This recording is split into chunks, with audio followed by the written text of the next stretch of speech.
નમસ્કાર દર્શક મિત્રો, જંબુસર ન્યૂઝમાં આપનું હાર્દિક સ્વાગત છે. જંબુસરના સારોદ નજીક આવેલા ભાઠા વિસ્તારમાં 100 જેટલા પશુના મોત નિવાસી અધિકારી કલેક્ટર AR ધાંધલ સહિત અધિકારીઓ કાફલો ઘટના સ્થળે પહોંચ્યો.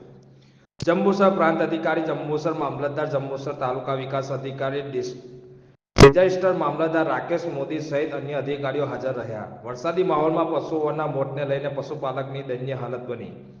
અધિકારીઓએ મૃતક પશુઓને પીએમ કરાવી મૃતક પશુઓને દફનાવી દીધા. પશુ ડોક્ટરની ટીમો પણ સ્થળ ઉપર હાજર રહી. અંતરિયાળ વિસ્તારમાં રેડ લાઇટોની ગાડીઓ કાફલો પહોંચ્યો. મોટી સંખ્યામાં ગામજનો અને પશુપાલકો સ્થળ ઉપર હાજર રહ્યા.